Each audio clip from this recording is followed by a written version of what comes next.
Welcome to the Rusted Garden Homestead. Today I want to show you the Rusted Garden recipe for making a seed starting mix and for a potting up or a potting mix. This is going to save you a lot of money. It's effective. I've been doing this really for at least 10 years.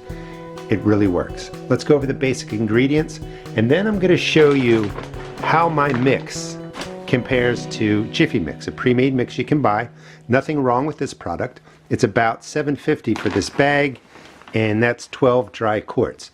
It can get expensive, but for convenience sake, I understand you pay $7.50, and it works really, really well.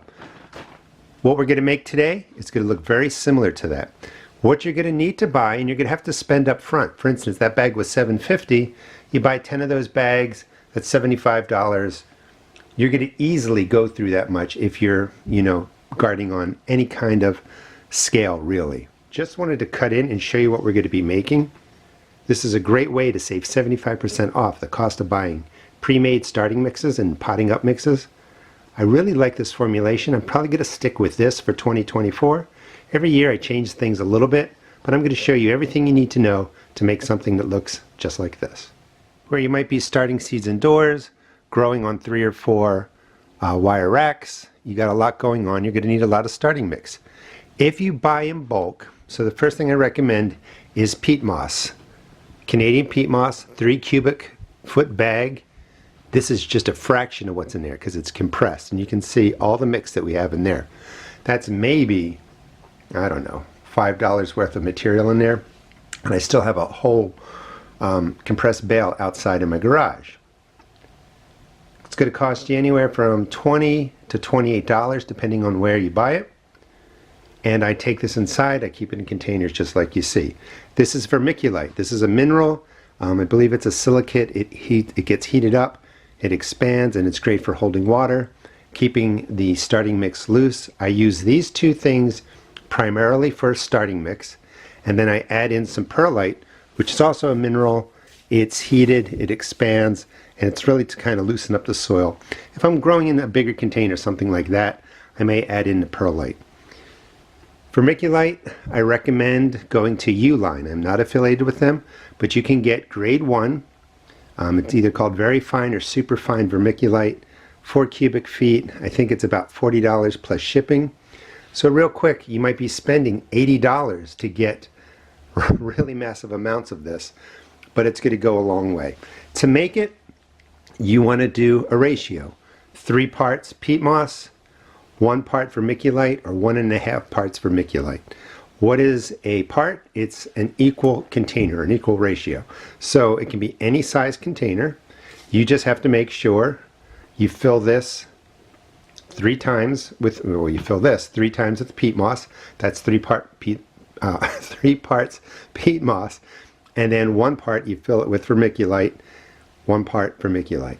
And I like to have a little trash can. So we put in 1 part, then we're going to fill this up 3 times. It does get dusty. You may want to do this out in the garage. So that's 1 part. And you get the idea. And that's 3 parts peat moss.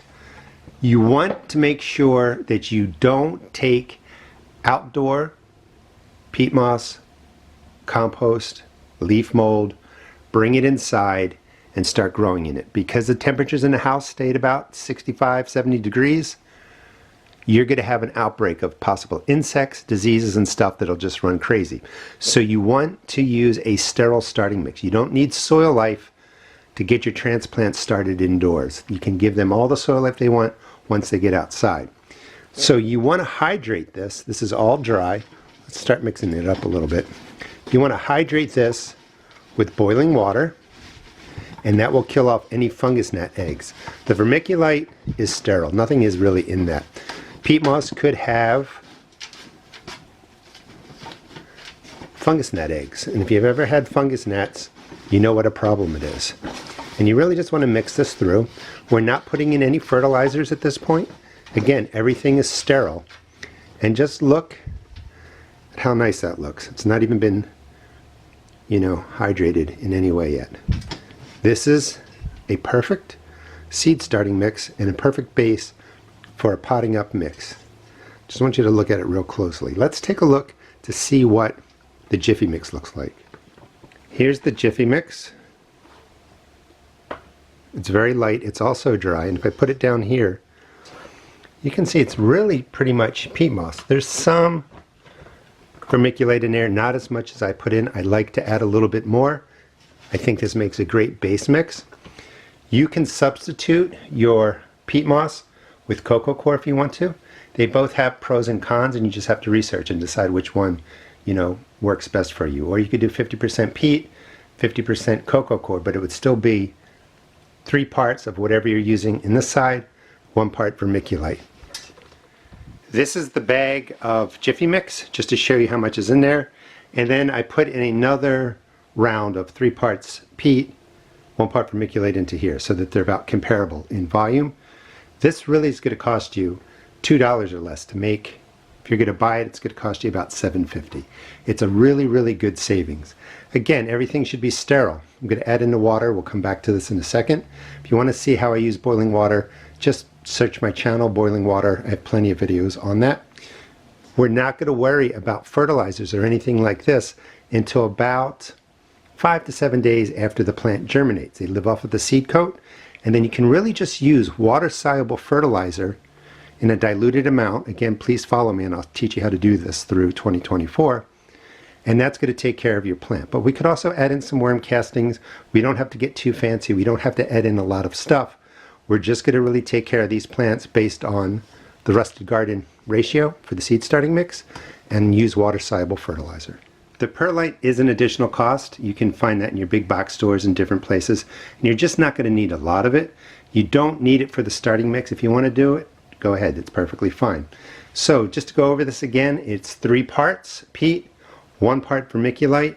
That makes the seed starting mix. I did this twice in here to bring the volume up to the top of the container, so it was 6 parts peat, 2 parts vermiculite.